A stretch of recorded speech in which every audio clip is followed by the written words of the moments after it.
ഞാൻ പറഞ്ഞു പുതിയ നിയമസഭ തുടങ്ങുന്നത് അപ്പോസ്തലപ്രവൃത്തി 2-ാമത്തെ അധ്യായം മുതൽ 2:36 പത്രോസ് അവരോട് പറഞ്ഞിരിക്കുന്നത്, അപ്പോസ്തലപ്രവൃത്തി 2:38 പത്രോസ് അവരോട്, നിങ്ങൾ മാനസാന്തരപ്പെട്ട് നിങ്ങളുടെ പാപങ്ങളുടെ മോചനത്തിനായി ഓരോരുത്തർ യേശുക്രിസ്തുവിന്റെ നാമത്തിൽ സ്നാനം ഏൽപ്പിൻ, എന്നാൽ പരിശുദ്ധാത്മാവ് എന്ന ദാനം ലഭിക്കും. 39 കൂടെ, വാഗ്ദത്തം നിങ്ങൾക്കും നിങ്ങളുടെ മക്കൾക്കും നമ്മുടെ ദൈവമായ കർത്താവ് വിളിച്ചു വരുത്തുന്ന ദൂരസ്ഥരായവർക്കുമുള്ളതല്ലോ. നോക്കൂ, ഇവിടെ അപ്പോസ്തലപ്രവൃത്തിയിൽ 2:38 പത്രോസ് പറഞ്ഞിട്ട് ഭൂമിയിൽ ആകമാനം ഒരു 90% പേരും ആ സ്നാനം ചെയ്യാറില്ല. നമുക്ക് വചനപ്രകാരം നോക്കാം. ഈ പത്രോസ് ഇവിടെ പറഞ്ഞത് ആർ പറഞ്ഞ മുഖാന്തരം പരിശുദ്ധാത്മാവാണ് ഇത് ഉപദേശിച്ചതെങ്കിൽ യേശു പറഞ്ഞതിനെ ഓർമ്മപ്പെടുത്തുകയും ഉപദേശിക്കുകയും ചെയ്യും. നമുക്ക് നോക്കാം. പത്രോസ് ഇവിടെ അപ്പോസ്തലപ്രവൃത്തി 2:38-ലും 39-ലുമായി 5 കാര്യങ്ങൾ ഇവിടെ പറയുന്നുണ്ട്. ഈ 5 കാര്യങ്ങൾ പത്രോസിന് പരിശുദ്ധാത്മാവ് പറഞ്ഞു കൊടുത്തത് ഏത് വചനപ്രകാരമാണെന്ന് നമുക്ക് നോക്കാം. അതിന് ലൂക്കോസ് സുവിശേഷം 24-ാമത്തെ അധ്യായം 46-ാമത്തെ വാക്യത്തിൽ യേശു ക്രിസ്തു ഉയർത്തെഴുന്നേറ്റ ശേഷം സംസാരിച്ചിരിക്കുന്നു. എല്ലാവരും മത്തായി 28:19 എടുക്കുന്നു. മത്തായി 28:19 സംസാരിച്ച ശേഷം യേശു നിർത്തിയില്ല, വീണ്ടും സംസാരിച്ചു. അത് മത്തായി സുവിശേഷത്തിലില്ല, ലൂക്കോസ് സുവിശേഷത്തിലുണ്ട്, അപ്പോസ്തലപ്രവൃത്തിയിലുണ്ട്. അതിൽ ലൂക്കോസിൽ നിന്ന് എടുക്കുകയാണ്. ഉയർത്തെഴുന്നേറ്റ യേശു ക്രിസ്തു സംസാരിക്കുകയാണ്. ശ്രദ്ധയോടെ കേൾക്കണം. ലൂക്കോസ് 24:46 പറയുന്നു, ക്രിസ്തു കഷ്ടം അനുഭവിക്കുകയും 3-ാം നാൾ മരിച്ചവരിൽ നിന്ന് ഉയർത്തെഴുന്നേൽക്കുകയും അവന്റെ നാമത്തിൽ മാനസാന്തരവും പാപമോചനവും. നോക്കൂ, യേശു ക്രിസ്തു പറഞ്ഞിരിക്കുന്നു, ക്രിസ്തു കഷ്ടമനുഭവിച്ച് മരിച്ചടക്കപ്പെട്ട് ഉയർത്തെഴുന്നേൽക്കുന്നവന്റെ നാമത്തിൽ. ഇവിടെ യേശുവാണ് സംസാരിച്ചിരിക്കുന്നത്, പക്ഷെ നാമം പറഞ്ഞിട്ടില്ല.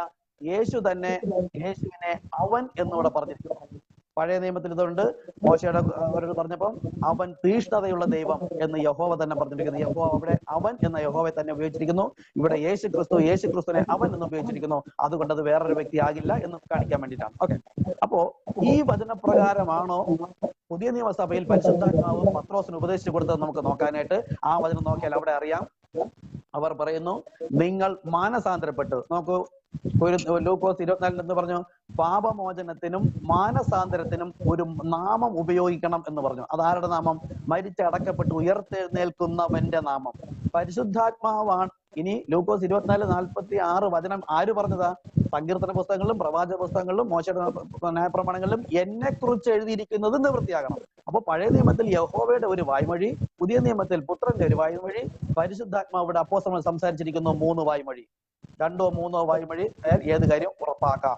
അപ്പോൾ 3 വായ്മൊഴിയുള്ളതിനെ തള്ളാൻ പാടില്ല. അതുകൊണ്ടാണ് യേശു പറഞ്ഞത്, പരിശുദ്ധാത്മാവിനെ ദുഃഖിപ്പിക്കുന്നവൻ ഈ ലോകത്തും വരുവാനുള്ള ലോകത്തും ക്ഷമ ഉണ്ടാവുകയില്ല. എന്നോട് എന്തെങ്കിലും ആയാൽ ഞാൻ ക്ഷമിക്കും, പിതാവിനോടായാലും ക്ഷമിക്കും, പരിശുദ്ധാത്മാവിനോട് ക്ഷമിക്കില്ല. ഇനി പത്രോസോട് പറയുന്നു, അപ്പോൾ നിങ്ങൾ മാനസാന്തരപ്പെട്ട് പാപങ്ങളുടെ മോചനത്തിന്. ഇത് രണ്ടും യേശു പറഞ്ഞ പ്രകാരം തന്നെയാണ് പരിശുദ്ധാത്മാവ് യോഹന്നാൻ 14:26 പ്രകാരം. സൗണ്ട് ക്ലിയർ അല്ല, എനിക്ക് കേൾക്കാം, നമ്മുടെ ഓഡിയൻസിന് കേൾക്കാൻ പറ്റുന്നില്ല. അപ്പോൾ അടുപ്പിച്ച് പറയാമോ? പിടിച്ചു പറയാം. എനിക്ക് കേൾക്കാം, ഓഡിയൻസിന് കേൾക്കാൻ പറ്റുന്നില്ല. ഓക്കെ, എനിക്ക് ജലദോഷം കൂടെയാണ്, ശബ്ദം എങ്ങനെയാണ്? Okay, thank you. അപ്പോൾ പത്രോസ് അവിടെ സംസാരിച്ചത്, നിങ്ങൾ മാനസാന്തരപ്പെട്ട് നിങ്ങളുടെ പാപങ്ങളുടെ മോചനത്തിന് ഓരോരുത്തൻ യേശു ക്രിസ്തുവിന്റെ നാമത്തിൽ സ്നാനം ഏൽപ്പിൻ എന്ന്. പുതിയ നിയമസഭയിൽ പത്രോസ് അവരോട് സ്നാനം ഏൽപ്പാൻ പറയാനുള്ള കാരണം തൊട്ട് മുമ്പത്തെ വാക്യം 2:36 നോക്കിയാൽ അറിയാം. നിങ്ങൾ ക്രൂശിച്ച യേശുവിനെ ദൈവം ഇപ്പോൾ കർത്താവും ക്രിസ്തുവുമാക്കി വെച്ചിരിക്കുന്നു. അപ്പോൾ ആണ് അവർക്ക് ഹൃദയത്തിൽ കുത്തുകൊണ്ടത്. എന്തുകൊണ്ടാ? അവർ മശികയുടെ പുത്രൻ, മറിയയുടെ പുത്രൻ, ബേൽസബൂൽ എന്ന് പറഞ്ഞ ആ മശിക, അല്ലെങ്കിൽ അവർ വിചാരിച്ച മനുഷ്യപുത്രൻ, അവൻ കർത്താവാണ്. പഴയ നിയമത്തിലുള്ളവർക്ക് ഒരു കർത്താവിനെ അറിയുള്ളൂ, അത് ദൈവമായ കർത്താവിനെയാണ്, യഹോവയായ കർത്താവിനെയാണ്. അപ്പോൾ നാം തള്ളി കൊന്നു കളഞ്ഞത് ആ മശിഹയെ തന്നെയാണ്, യഹോവ രക്ഷകൻ, മശിഹ രക്ഷകൻ. ആ യഹോവയായ ദൈവം, അതാണ് ഇമ്മാനുവേൽ, ദൈവം നമ്മോടുകൂടെ. അപ്പോൾ ശരീരധാരിയായി വന്ന യഹോവ അല്ലെങ്കിൽ മശിഹയെ തന്നെയാണ് ഞങ്ങൾ കൊന്നത്. ഇനി രക്ഷപ്പെടാൻ ഒരു മാർഗവുമില്ല എന്ന് ഉറക്കെയുള്ള നിലവിളിയാണ്. ഇനി രക്ഷ പ്രാപിക്കാൻ നമ്മൾ എന്ത് ചെയ്യണം? നോക്കൂ, ഈ മനുഷ്യർ ആരെ തള്ളിയോ ആ നാമം തന്നെ ദൈവം അവർക്ക് രക്ഷയ്ക്കായി തൊട്ടടുത്ത വരിയിൽ പറയുന്നു, ഓരോരുത്തർ മാനസാന്തരപ്പെട്ട് തങ്ങളുടെ പാപങ്ങളുടെ മോചനത്തിനായി യേശു ക്രിസ്തുവിന്റെ നാമത്തിൽ സ്നാനമേൽപ്പിൻ. അപ്പോൾ അവർ ഏത് നാമത്തെ തള്ളിയോ ആ നാമം തന്നെ അവിടെ വെച്ച് കൊടുത്തിട്ട് പറയുന്നു, നിങ്ങളുടെ രക്ഷാമാർഗം ഈ നാമം വഴിയല്ലാതെ ഒരു വ്യക്തിക്കും പാപമോചനമില്ല, മാനസാന്തരവുമില്ല എന്ന് 2-3 വായ്മൊഴിയുണ്ട്. അപ്പോൾ തന്നെ നിങ്ങൾ പശ്ചാത്തപിച്ച് മാനസാന്തരപ്പെട്ട് പാപങ്ങളെ ഏറ്റുപറഞ്ഞ് ഉപേക്ഷിക്കുമ്പോൾ നിങ്ങൾ പാപശരീരത്തിൽ യേശു ക്രിസ്തുവിനോട് കൂടെ ചേർന്ന് മരിച്ചതായി ദൈവം കണക്കിടും. അങ്ങനെ മരിച്ച നിങ്ങളെ ആ യേശു ക്രിസ്തുവിന്റെ നാമത്തിൽ തന്നെ കുഴിച്ചിടണം. മരിച്ചു കഴിഞ്ഞാൽ കുഴിച്ചിടണം. അതാണ് യേശു ക്രിസ്തു നാമത്തിൽ സ്നാനം. സ്നാനം എന്ന് പറഞ്ഞാൽ ഒരു അടക്ക ശുശ്രൂഷ. ഓക്കെ, അപ്പോൾ ആ 2:38 3 കാര്യങ്ങൾ ആവർത്തിച്ച് പറയുന്നു. ലൂക്കോസ് സുവിശേഷം യേശു പറഞ്ഞതിന്, അല്ലെങ്കിൽ യഹോവ പറഞ്ഞതിനെ യേശു ആവർത്തിച്ച് ലൂക്കോസിൽ 24 പറഞ്ഞിരിക്കുന്നു. പരിശുദ്ധാത്മാവ് അതിനെ ആവർത്തിച്ച് പറഞ്ഞിരിക്കുന്നു 3 കാര്യങ്ങൾ. ഇനി 2:39 പറയുന്ന കാര്യങ്ങളും ഈ വണ്ണം യഹോവ പറഞ്ഞതുണ്ടായിരിക്കണം, യേശു ക്രിസ്തു ആവർത്തിച്ചുണ്ടായിരിക്കണം, പരിശുദ്ധാത്മാവോട് പറയുന്നുണ്ടായിരിക്കണം. അപ്പോസ്തലപ്രവൃത്തി 2:39 പറയുന്നത്, വാഗ്ദത്തം നിങ്ങൾക്കും നിങ്ങളുടെ മക്കൾക്കും നമ്മുടെ ദൈവമായ കർത്താവ് വിളിച്ചു വരുത്തുന്ന ദൂരസ്ഥരായ ഏവർക്കുമുള്ളതല്ലോ. പത്രോസ് ഇവിടെ തന്നിഷ്ടപ്രകാരം പറയില്ല എന്ന് യോഹന്നാൻ സുവിശേഷം 16:12 മുതൽ കണ്ടു. അവൻ വരുവാനുള്ളത് സംസാരിക്കും, സ്വയം സംസാരിക്കില്ല, എനിക്കുള്ളതിൽ നിന്ന് എടുത്തറിയിക്കും. ലൂക്കോസ് സുവിശേഷം 24 യേശു ക്രിസ്തു പറഞ്ഞത് തന്നെ പറയുന്നു, അവന്റെ നാമത്തിൽ പാപമോചനവും മാനസാന്തരവും. അത്രയും നമ്മളെടുത്തു. അടുത്തത്, ഇത് എവിടെ തുടങ്ങണം? യെരുശലേമിൽ തുടങ്ങണം. യേശു ക്രിസ്തു ആണ് നമുക്ക് എല്ലാവർക്കും വലുത്. എല്ലാവരും യേശു ക്രിസ്തു തന്നെ പറഞ്ഞത് മതി എന്ന് പറഞ്ഞു. നോക്കൂ, ഇത് ഈ അപ്പോസ്തലപ്രവൃത്തി 2:38 യേശു ക്രിസ്തുവിന്റെ നാമത്തിലുള്ള സ്നാനം തള്ളുമ്പോൾ എത്രയോ ദൈവവചനത്തെ തള്ളിക്കളയുന്നു കാണിക്കാനാണ് ഞാനിത് എടുത്തു പറയുന്നത്. അവന്റെ നാമത്തിൽ മാനസാന്തരവും പാപമോചനവും യെരുശലേമിൽ തുടങ്ങി സകല ജാതികളോടും പ്രസംഗിക്കുകയും വേണം എന്ന് ഇങ്ങനെ എഴുതിയിരിക്കുന്നു. സ്വർഗത്ത് സ്ഥിരമായിരിക്കുന്ന വചനം യേശു ക്രിസ്തു ഓർമ്മപ്പെടുത്തുന്നു. അത് എവിടെ തുടങ്ങണം? ഇങ്ങനെ പാപമോചനവും മാനസാന്തരവും യേശു ക്രിസ്തുവിന്റെ നാമത്തിൽ തുടങ്ങേണ്ടത് എവിടെ? യെരുശലേമിൽ. യെരുശലേമിൽ തുടങ്ങിയിട്ട് ഏതുവരെ പറയണം? ലോകത്തിന്റെ അറ്റത്തോളം സകല ജാതികളോടും പ്രസംഗിക്കുകയും വേണം. ഇനി അപ്പോസ്തലപ്രവൃത്തി 2:39 നോക്കൂ. ഈ വചനം തന്നെയാണോ, ഇങ്ങനെ തന്നെയാണോ പരിശുദ്ധാത്മാവ് ഓർമ്മപ്പെടുത്തി ഉപദേശിച്ചുവെങ്കിൽ ഭൂമിയിൽ ഒരു വ്യക്തിക്ക് മാറ്റം വരുത്താൻ കഴിയില്ല. അവിടെ പറയുന്നു, വാഗ്ദത്തം നിങ്ങൾക്കും നിങ്ങളുടെ മക്കൾക്കും. അവർ കൂടിയിരുന്നത് യെരുശലേമിലാണ്. യെരുശലേം നിവാസികളോട് പറയാണ്, നിങ്ങൾക്കും നിങ്ങളുടെ മക്കൾക്കും. അതായത് അവർ യെരുശലേമിൽ തന്നെ തുടങ്ങി. ഒരു മിനിറ്റ്.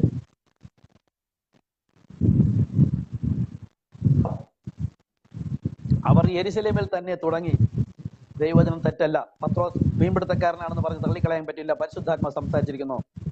അടുത്തോ അവിടെ പറയണം, നമ്മുടെ ദൈവമായ കർത്താവ് വിളിച്ചു വരുത്തുന്ന ദൂരസ്ഥരായ ഏവർക്കുമുള്ളതല്ലോ. പരിശുദ്ധാത്മാവ് പറയാണ്.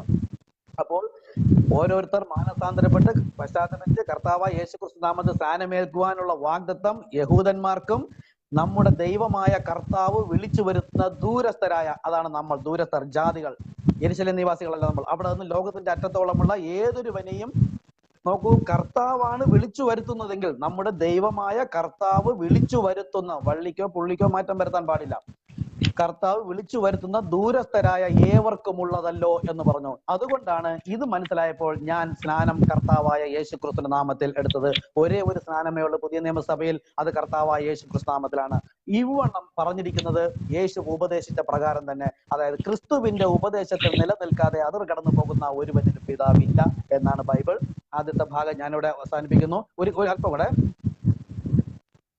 ഓക്കെ, ഇതാണ് ആദ്യത്തെ ഭാഗം എനിക്ക് പറയാനുള്ളത്. അപ്പൊ പുതിയ നിയമസഭയിലെ സ്നാനം പരിശുദ്ധാത്മാവ് യേശു ക്രിസ്തു പറഞ്ഞ പ്രകാരം തന്നെയാണ് ഉപദേശിച്ചിരിക്കുന്നത്. യേശു ക്രിസ്തുവിന് ലഭിച്ചത് യഹോവ സംസാരിച്ചതാണെന്ന് വചനമുണ്ട്. Okay brother, thank you. Okay, കേട്ട നല്ല ആശയഗതികൾ അദ്ദേഹം നമ്മോട് സംസാരിച്ചു. അപ്പോ അപ്പോസ്തലപ്രവൃത്തി 2-ാമത്തെ അധ്യായം 38-39 യേശു ക്രിസ്തു ആ നാമത്തിൽ സ്നാനപ്പെടാനും അത് ലോകത്തിനടുത്തോളം പറയാനുള്ള കാരണം യേശു പറഞ്ഞ പ്രകാരമാണെന്ന് പരിശുദ്ധാത്മാവ് പറഞ്ഞതായിട്ട് ഇവിടെ വെളിപ്പെടുത്തി. അടുത്തത് റോമർക്ക് എഴുതിയ ലേഖനം 6-ാമത്തെ അധ്യായത്തിൽ. ശബ്ദം കൂട്ടി പറയാമോ? ഓക്കെ. അടുത്തത് എനിക്ക് പറയാനുള്ളത് സ്നാനത്തെ കുറിച്ച് തന്നെ. അത് കഴിഞ്ഞിട്ട് ഈ റോമർ 6 പറഞ്ഞതിന് ശേഷം ഞാൻ മത്തായിലേക്ക് വരുന്നുണ്ട്. ഓക്കെ, ഇവിടെ റോമർ 6:2 പറയുന്നത്, പാപസംബന്ധമായി മരിച്ചവരായ നാം ഇനി അതിൽ ജീവിക്കുന്നത് എങ്ങനെ? അതായത് അപ്പോസ്തലപ്രവൃത്തി 8:12 പ്രകാരം യേശുക്രിസ്തുവിന്റെ നാമത്തെയും ദൈവരാജ്യത്തെയും കുറിച്ച് കേൾക്കുമ്പോഴാണ് മാനസാന്തരം.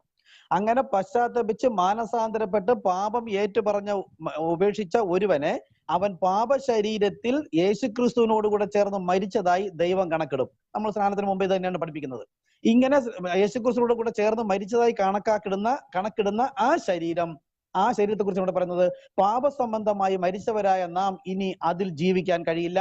യേശുക്രിസ്തു പാപസംബന്ധമായാണ് മരിച്ചത്. ആ ശരീരത്തെ അവിടെ വെച്ചിരുന്നില്ല, കല്ലറയിൽ കൊണ്ട് അടക്കം ചെയ്തു.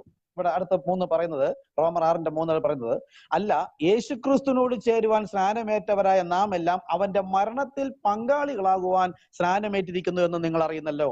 അപ്പോൾ സ്നാനം എന്നത് ക്രൂശ് മരണ അടക്കത്തിനോട് പങ്കാളിയാകുവാനുള്ള നല്ല മനസാക്ഷി. അപ്പോ യേശുക്രിസ്തുവിനോടുകൂടെ മരിച്ചുവെങ്കിൽ അവൻ യേശുക്രിസ്തുവിനോടുകൂടെ തന്നെ അടക്കണമെന്ന് ഇവിടെ പൗലോസ് അപ്പോസ്തലൻ പറയുന്നു. അടുത്ത്, അങ്ങനെ നാം അവന്റെ മരണത്തിൽ പങ്കാളികളായി തീർന്ന സ്നാനത്താൽ അവനോടുകൂടെ കുഴിച്ചിടപ്പെട്ടു. അപ്പൊ യേശുക്രിസ്തുവിനോടുകൂടെ പാപസംബന്ധമായി മരിച്ചവരായ നമ്മെ യേശുക്രിസ്തുവിനോടുകൂടെ തന്നെ കുഴിച്ചിടപ്പെട്ടു എന്നാണ് ഇവിടെ പറയുന്നത്. കുഴിച്ചിടപ്പെടുന്നതാണ് സ്നാനം.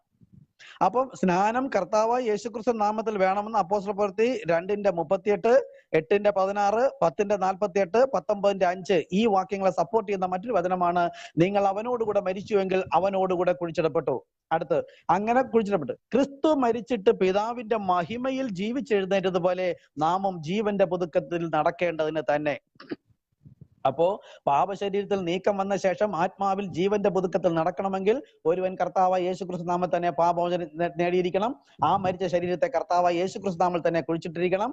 തിരികെ അടക്കം ചെയ്ത യേശു ആണ് തിരികെ ജീവന്റെ പുതുക്കത്തിലേക്ക് ഉയർത്തെഴുന്നേറ്റ് വന്നതുപോലെ നമ്മയും വെള്ളത്തിനുള്ളിൽ, അത് ഒരു ശവക്കല്ലറ, ഒരു അടക്ക ശുശ്രൂഷ, അടക്കി കഴിഞ്ഞ് നിവർന്നു വരുമ്പോൾ ജീവന്റെ പുതുക്കത്തിൽ നടക്കുന്നതിന് പരിശുദ്ധാത്മാവ് നമുക്ക് ലഭിക്കും.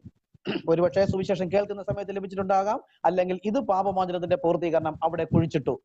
അടുത്ത് 5, റോമർ 6:5, അവന്റെ മരണത്തിന്റെ സാദൃശ്യത്തോട് നാം ഏകീഭവിച്ചവരായെങ്കിൽ പുനരുദ്ധാനത്തിന്റെ സാദൃശ്യത്തോടും ഏകീഭവിക്കും. ഇത് ബൈബിളാണ്. അപ്പോസ്തലൻ പറഞ്ഞതേ ഞാൻ കേൾക്കുള്ളൂ, യേശുക്രിസ്തു പറഞ്ഞതല്ല എന്ന് പറഞ്ഞ് തള്ളിക്കളഞ്ഞാൽ, യേശു പറഞ്ഞു, ഇവനെ തള്ളുന്നവൻ എന്നെയും എന്നെ അയച്ചവനെയും തള്ളുന്നു, ഇവരെ തള്ളുന്നവൻ പരിശുദ്ധാത്മാവിനെ ദുഃഖിപ്പിക്കുന്നു, അത് ഈ ലോകത്തും വരുവാനുള്ള ലോകത്തും ക്ഷമ കിട്ടില്ല എന്നാണ് പറഞ്ഞത്.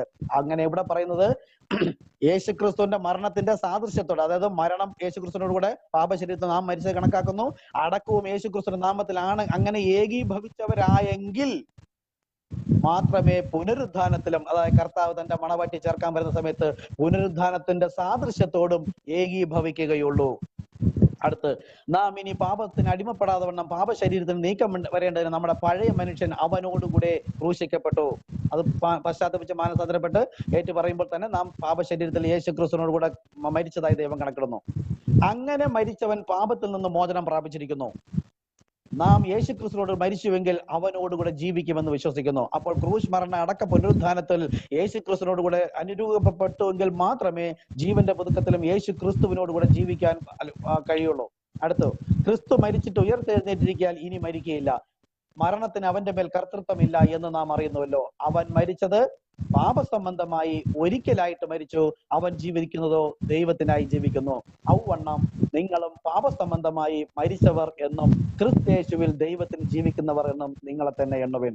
അപ്പോൾ പാപപരിഹാര മാർഗം കർത്താവായ യേശുക്രിസ്തു നാമത്തിൽ പാപമോചനം, മാനസാന്തരം, ആ പുനരുദ്ധാനത്തോട്, ആ ക്രൂശ് മരണ അടക്കത്തോട് ഏകീഭവിച്ചവരായെങ്കിലാണ് പുനരുദ്ധാനത്തിൽ. അതുകൊണ്ടാണ് അപ്പോസ്തലൻ പ്രവൃത്തി 2:39 പറയുന്നത്, നമ്മുടെ ദൈവമായ കർത്താവ് വിളിച്ചു വരുന്ന ദൂരസ്ഥരായ ഏവർക്കുമുള്ള സ്നാനം കർത്താവായ യേശുക്രിസ്തുവിന്റെ നാമത്തിൽ.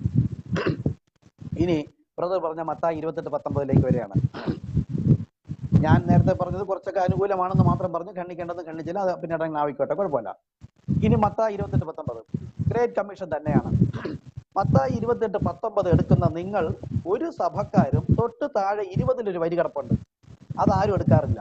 അതാണ് യേശുവിന്റെ ഉപദേശം. അന്ത്യകൽപ്പന മാത്രമല്ല യേശു കൊടുത്തത്, അന്ത്യകൽപ്പനയ്ക്ക് ഒരു ഉപദേശം ഉണ്ടായിരുന്നു, ക്രിസ്തുവിന്റെ ഉപദേശം.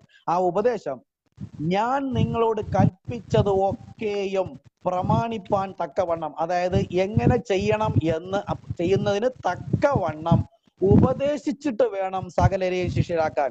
അല്ലാതെ യേശു പറഞ്ഞത് അങ്ങനെ ആവർത്തിച്ച് പറയാനല്ല യേശു പറഞ്ഞത്. ഞങ്ങളും യേശുവിനാണ് പ്രാധാന്യം കൊടുക്കുന്നത്.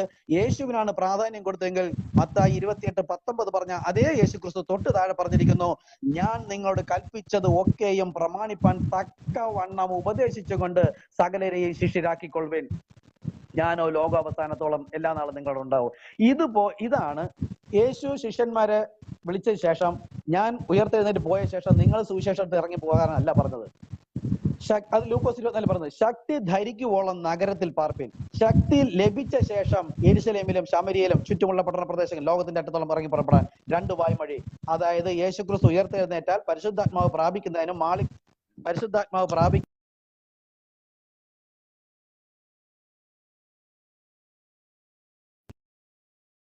പറഞ്ഞിരിക്കുന്നു. ഇത് രണ്ടും പോയത് ലൂക്കോസ് 24 50 വായിക്കുക. അവർ ഇത് ശക്തി ധരിച്ചിട്ടാണ് പറയാൻ. ഇത് പറഞ്ഞ ശേഷം അവർ കാണെ ബഥാനിയെല്ലാം കൂട്ടിക്കൊണ്ടുപോയി കൈ ഉയർത്തി സ്വർഗാരോഹണം ചെയ്തു. അപ്പോൾ സ്വർഗാരോഹണം ചെയ്യുന്നതിന് മുൻപുള്ള യേശുവിന്റെ അവസാനത്തെ ഉപദേശത്തെ തള്ളിക്കളഞ്ഞിരിക്കുന്നവരാണ് ഭൂമിയിലെ സകല ക്രിസ്ത്യാനികളും. അപ്പോസ്തലപ്രവൃത്തി 1:8 പറഞ്ഞു, ശക്തി ലഭിച്ച ശേഷമാണ് യഹൂദിയിൽ, നമുക്ക് യെരുശലേമിൽ തന്നെ ശമരിയയിലും ലോകത്തിന്റെ അറ്റത്തോളം പോകാൻ. ഇത് തന്നെയാണ് അപ്പോസ്തലപ്രവൃത്തി 2:39 പത്രോസിലൂടെ യേശുക്രിസ്തു പറഞ്ഞതും ലൂക്കോസ് 24:46, 46, 47, 48 വാക്യങ്ങൾ യേശു പറഞ്ഞിരിക്കുന്നത്. അങ്ങനെ ആ വചനപ്രകാരം മാളികമുറിയിൽ കൂടിയിരുന്നപ്പോൾ അവിടെ വന്ന പരിശുദ്ധാത്മാവാണ് ഈ വചനങ്ങളെല്ലാം ഓർമ്മപ്പെടുത്തി കൊടുത്തത്. ആ വചനപ്രകാരം തന്നെയാണ് അവർ ഇറങ്ങി പുറപ്പെട്ടത്. നേരത്തെ പൗലോസ് അപ്പോസ്തലന്റെ കാര്യം പറഞ്ഞു. മാളികമുറിയിൽ കൂടിയിരുന്ന പൗലോസ് അപ്പോസ്തലൻ അവിടെ ഇല്ലായിരുന്നു. 1 കൊരിന്ത്യർ 12:13 പറയുന്നത്, ഏക ശരീരമാകുമാറ് നാം എല്ലാം ഏക ആത്മാവിനാൽ സ്നാനമേറ്റിരിക്കുന്നു. എല്ലാ ദൈവമക്കളെയും എല്ലാ ദൈവവിശ്വാസികളെയും ഒരു ആത്മാവാണ് വഴി നടത്തുന്നെങ്കിൽ ഒരു ആത്മാവിന്റെ നിയന്ത്രണവും ഉപദേശവും തന്നെയായിരിക്കും. കാരണം യേശു പറഞ്ഞത് പരിശുദ്ധാത്മാവ് ഭോഷ്കിന്റെ ആത്മാവല്ല, സത്യത്തിന്റെ ആത്മാവ്. അവൻ നിങ്ങളെ സകല സത്യത്തിലും വഴി നടത്തും. മാളികമുറിയിൽ കൂടിയിരിക്കാത്ത പൗലോസ് അപ്പോസ്തലൻ ഏകദേശം 10-12 വർഷങ്ങൾക്ക് ശേഷം, അല്ലെങ്കിൽ 10 വർഷങ്ങൾക്ക് ശേഷം യേശു വിളിച്ചു. അവന് നേരെ അവന്റെ പാണ്ഡിത്യം, ബൈബിൾ പാണ്ഡിത്യം മുഴുവനും കുഴിച്ചിട്ടിട്ട് മണലാരണ്യത്തിലേക്ക് പറഞ്ഞു വിട്ടു. അവിടെ 3.5 വർഷം യേശു ക്രിസ്തുവിന്റെ വെളിപ്പാടിനാൽ പഠിച്ചിട്ട് തിരികെ വന്ന് ഈ മാളികമുറിയിൽ കൂടിയിരുന്ന ഒരു അപ്പോസ്തലന്മാരെയും കാണാതെ, പരസ്പരം കാണാതെ, സംസാരിക്കാതെ 2 ദിക്കുകളിൽ സംസാരിക്കുകയും സുവിശേഷം അറിയിക്കുകയും സ്നാനപ്പെടുത്തുകയും ചെയ്തപ്പോൾ പൗലോസ് അപ്പോസ്തലൻ സ്നാനപ്പെടുത്തിയിരിക്കുന്നത് കർത്താവായ യേശു ക്രിസ്തുവിന്റെ നാമത്തിലാണ്. നോക്കൂ, 2 പേരെയും ഒരു ആത്മാവ് വഴി നടത്തിയതിനാലാണ് ഈ 2 കൂട്ടരും പരസ്പരം കാണാതെയും കേൾക്കാതെ. അത് ഗലാത്യ ലേഖനം 1:12-13 പറയുന്നുണ്ട്.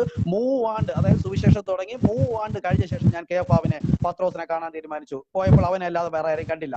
അപ്പോൾ ഇത്രയും കാല ദൈർഘ്യത്തിന് ശേഷം ഇവർ തമ്മിൽ 2 പേരും കാണുമ്പോൾ 2 പേരെയും ഒരാത്മാവ്, സത്യത്തിന്റെ ആത്മാവ് വഴി നടത്തി ഒരേ ആത്മാവിനാൽ കർത്താവായ യേശു ക്രിസ്തു നമ്മൾ സ്നാനമേറ്റിരിക്കുന്നു.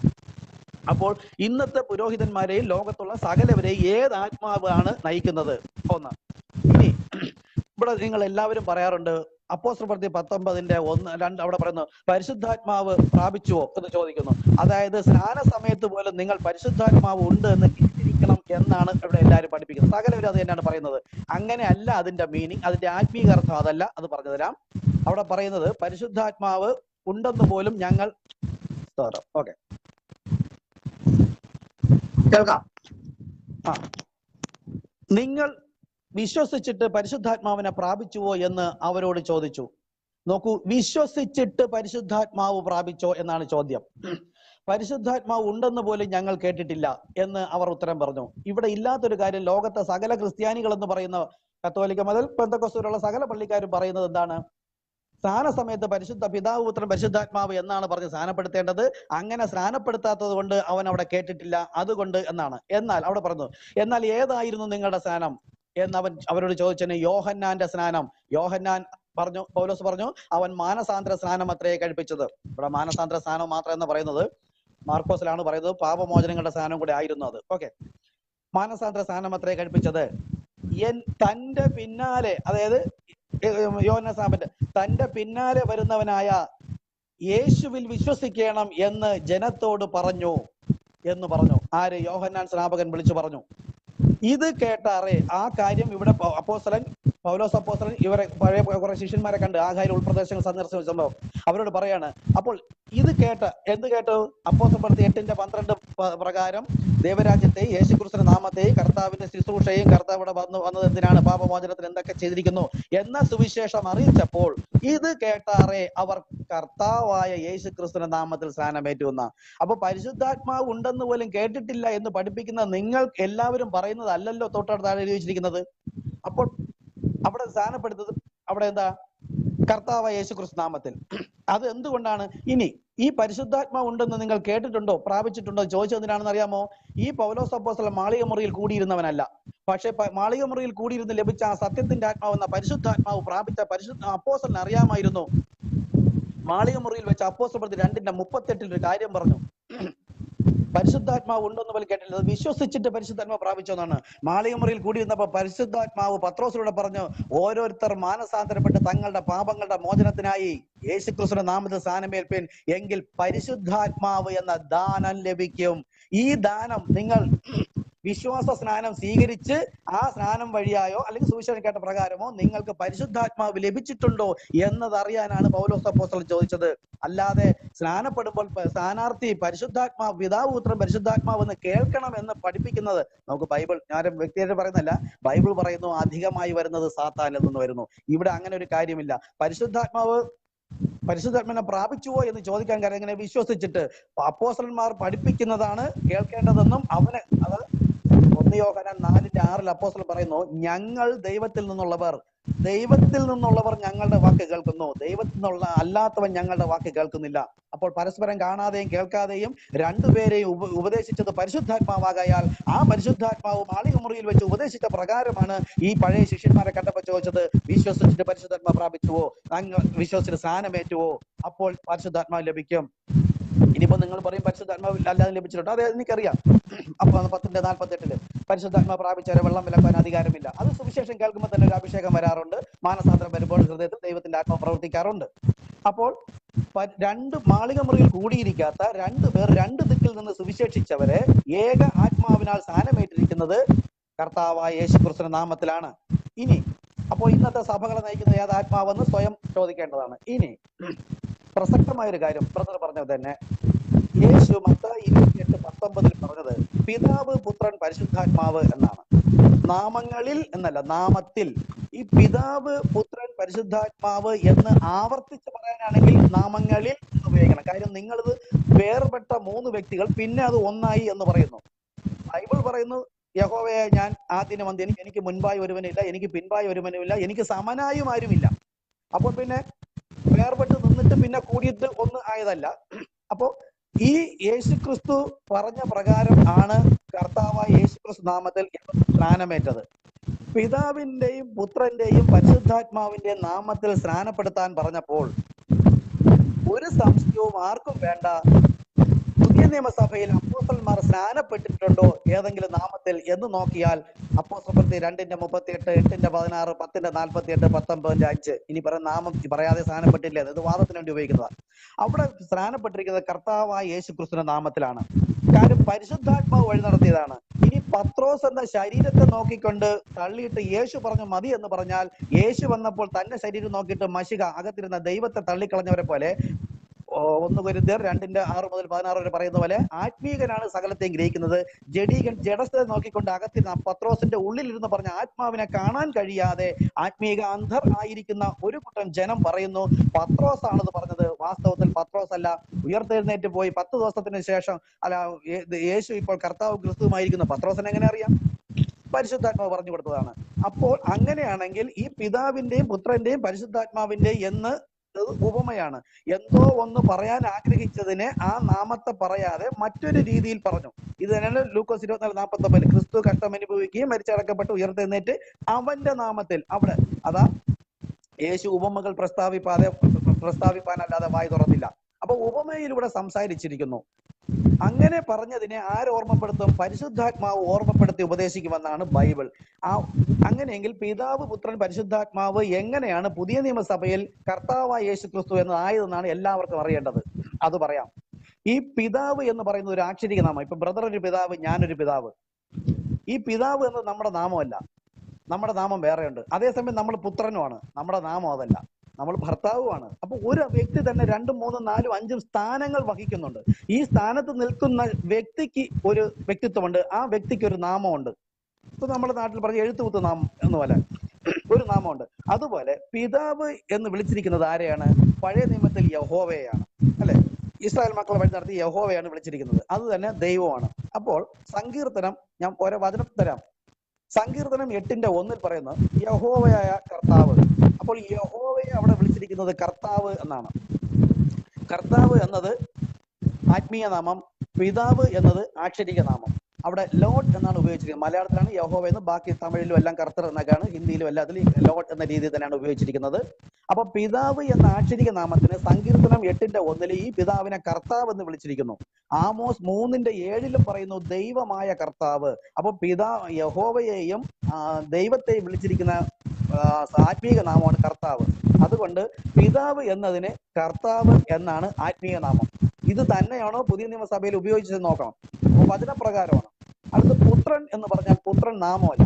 നിങ്ങളോട് തന്നെ പുത്രന്റെ നാമത്തിൽ പ്രാർത്ഥിക്കാൻ പറഞ്ഞാൽ പുത്ര സൗഖ്യം തരണേ, പുത്ര ഭൂതം പോട്ടെ എന്ന് ആരും പറയില്ല. യേശുക്രിസ്തു നാമേ പറയാറുള്ളൂ. അപ്പോൾ പുത്രന്റെ പേര് യേശു ആണെന്ന് നിങ്ങൾക്ക് അറിയാവുന്ന ചില ഘട്ടങ്ങൾ സ്വർഗ്ഗം റെക്കോർഡ് ചെയ്തിട്ടുണ്ട്. ശീതോഷ്ണവന്മാർ സ്നാനം വരുമ്പോൾ പുത്രൻ എന്ന് തന്നെ പറയുകയും പ്രാർത്ഥിക്കാൻ പറയുമ്പോഴത്തേക്ക് യേശു എന്ന് പറയുകയും ചെയ്യുന്നു. ഇവിടെ പുത്രന്റെ നാമം എന്തെന്ന് നോക്കാൻ, പുത്രൻ എന്ന ആക്ഷരിക നാമത്തിന്റെ ആത്മീയ നാമം മത്തായി സുവിശേഷം 1-ാം 21 വാക്യത്തിൽ പറയുന്നത്, കന്യക ഗർഭിണിയായ ഒരു മകനെ പ്രസവിക്കുക, അതായത് പുത്രനെ പ്രസവിക്കുക, അവന് യേശു എന്ന് പേരിടണം. പുത്രന്റെ പേർ യേശു. 2 വായ്മൊഴി വേണം. ഓക്കെ.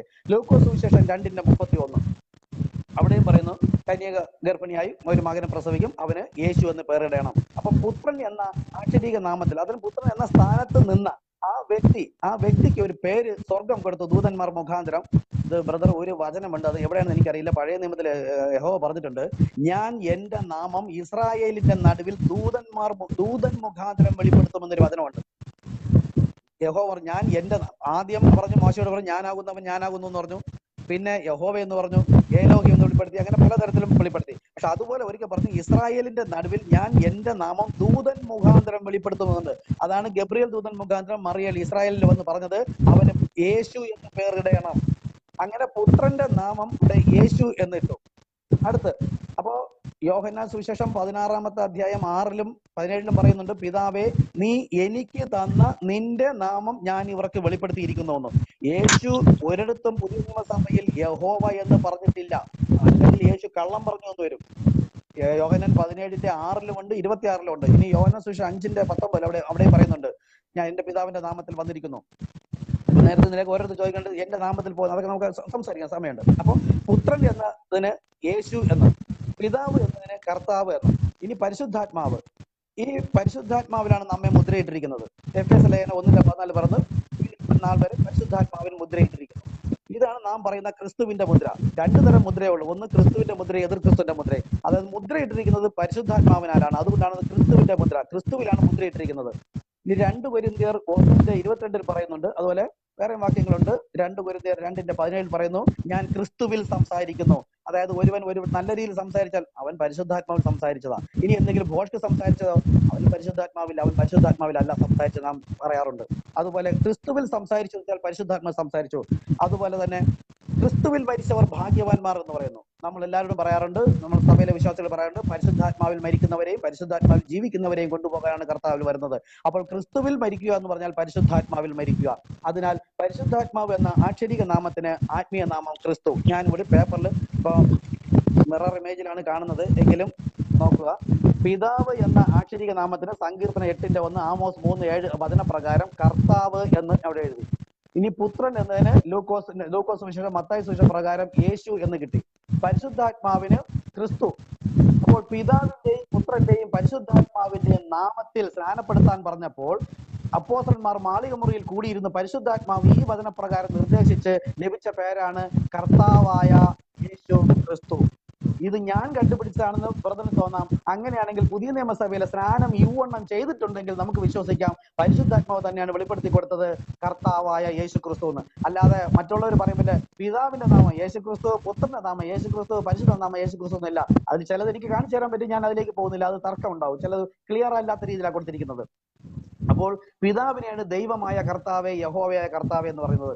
ഈ പുത്രനെയാണ് യേശു എന്ന് പറഞ്ഞിരിക്കുന്നത് പരിശുദ്ധമായ ക്രിസ്തു, കർത്താവായ യേശു ക്രിസ്തു. അതുകൊണ്ടാണ് റോമർ 10:9 പറയുന്നത്, ഈ യേശു തന്നെ കർത്താവ് എന്ന് വിശ്വസിക്കുന്നവൻ, അതായത് ഈ നിങ്ങൾ ക്രൂശിച്ച ഈ യേശു തന്നെ കർത്താവ്, അതായത് യഹോവയായ കർത്താവ്, ദൈവമായ കർത്താവ്, എഫേസ്യർ ലേഖനം 4:5 പറയുന്ന ഒരു കർത്താവേ ഉള്ളൂ.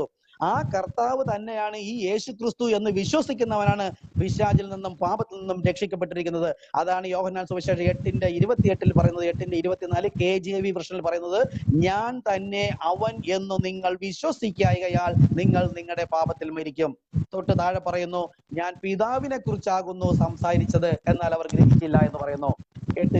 യോഹന്നാൻ സുവിശേഷം 8:28 പറയുന്നു, നിങ്ങൾ മനുഷ്യപുത്രനെ ഉയർത്തിയ ശേഷം ഞാൻ തന്നെ അവൻ എന്നറിയും. അതാ കാരണം സ്വർഗത്തിൽ ഒരു സിംഹാസനമേ ഉള്ളൂ. ആ സിംഹാസനം എതിരിക്കുന്നത് ഒരുവനാണ്. അവിടെ ചെല്ലുമ്പോൾ മനസ്സിലായി, കർത്താവേ, നീ ശരീരധാരിയായി ഭൂമിയിൽ വന്ന താൻ വചനം കൊണ്ട് സൃഷ്ടിച്ച ശരീരമാണ് പുത്രൻ, നീ തന്നെ അകത്തിരുന്ന ആത്മാവ് നീ തന്നെയാണ് എന്ന് ഞങ്ങൾക്ക് ഇപ്പോൾ മനസ്സിലായെന്ന് നിങ്ങൾ അന്നാളിൽ അറിയുന്ന യേശു ഇപ്പോഴേ പറഞ്ഞിട്ട് പോയിരിക്കുന്നു.